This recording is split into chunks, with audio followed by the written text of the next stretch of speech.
Have you ever sat in a quiet room and felt like the silence was screaming? Have you ever reached for your phone not because you needed anything, but because you couldn't stand being alone with your thoughts? Why does loneliness feel like a void, a punishment, a monster waiting in the dark? Welcome back to the channel, where we speak truthfully about the experiences most people are too afraid to voice. In this video, we are confronting one of the most misunderstood and feared emotional states: loneliness. Not to escape it, not to deny it, but to transform it. Because the real power to overcome fear doesn't come from distraction or escape, it comes from presence. From choosing to sit in the stillness and discover what's actually there. Let us start with a painful truth. We live in the most connected time in history, and yet people are lonelier than ever. We can message anyone instantly. We can scroll through lives curated for perfection. We can join digital communities, games, events. And still, at night we feel empty, untethered, unknown. Why? Because connection isn't the same as presence. Because being around people isn't the same as being seen. Because noise isn't the same as intimacy. So many of us fear loneliness because we've never been taught how to be alone without feeling abandoned. We confuse solitude with rejection. We equate stillness with failure. We believe that if no one is reaching for us, we must be unworthy. But what if loneliness isn't your enemy? What if it's your invitation? What if it's the space where your real self is trying to emerge? Let me tell you a story. Maya was a high-functioning extrovert. Always busy, always surrounded. She went from brunch to meetings to dates to family dinners without pause. On the outside, she was thriving. Then came the pandemic. Everything shut down. No more events. No more gatherings. Just her. And her thoughts. And her silence. First she panicked. She binge-watched shows, scrolled endlessly, filled every second with noise. But the emptiness grew louder. Then one night she sat on her floor, turned everything off and said aloud, "Okay, I'm listening." And what came out wasn't fear. It was grief. Years of suppressed sadness. Unspoken dreams. Lonely moments she'd been running from. She cried. She journaled. She walked alone. She meditated. And for the first time in years, she didn't feel lonely, she felt whole. That's the paradox of loneliness. When you stop running from it, you realize you were never truly alone, just disconnected from yourself. So why do we fear loneliness?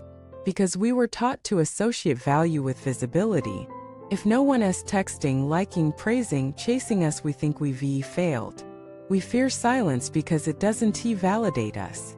We fear stillness because it doesn't distract us. We fear our own presence because we haven't made peace with who we are when no one is watching. But here's the truth. The relationship you have with yourself sets the tone for every other relationship in your life. If you can't sit with yourself in silence, you'll struggle to find peace in noise. If you don't enjoy your own company, you'll settle for anyone else's company. If you don't know how to comfort yourself, you'll seek people to numb the discomfort. Loneliness isn't solved by people. It's solved by presence. And presence begins with acceptance. You are not broken because you're alone. You are not unlovable because you're between relationships. You are not failing because your phone is quiet. You are in a sacred space, a chrysalis, where transformation begins. Let us go deeper. Loneliness is often your soul's way of calling you home. Home to your forgotten passions. Home to your neglected creativity. Home to your wounded inner child. Home to the voice you silenced to please the world. What would happen if, instead of numbing the loneliness, you listened to it? What would it tell you? Would it ask for rest? Would it ask for honesty? Would it ask for release? This is the turning point. When you stop resisting loneliness and start exploring it. When you stop fearing solitude and start dancing with it. When you stop begging for noise and start falling in love with silence. Because in that silence, you hear the truth. You are enough. You are complete. You are not waiting for anyone to make you whole. Let me share another story. Jacob was married for 10 years. After the divorce, he found himself in a house that echoed. Friends stopped calling. He wasn't invited out as much. He spiraled into depression. Then one morning he decided to take himself on a walk. Just him. No destination. No music. He started doing this every day. Then he began talking to himself out loud. Not in madness but in conversation. He asked himself questions. Answered them honestly. Laughed. Cried. He began writing poetry. Not to publish. Just to express. 6 months later he said, "I'm the most myself I've ever been." Loneliness didn't destroy him. It refined him. Here's the thing. Solitude is not punishment. It's preparation. It's where you meet your truth. It's where you shed your roles. It's where you rediscover your voice. And when you return to the world after embracing solitude, you don't return needy. You return rooted. You don't chase connection from emptiness. You share connection from overflow. This is why some of the most magnetic people are those who have spent time alone. They're grounded. They're authentic.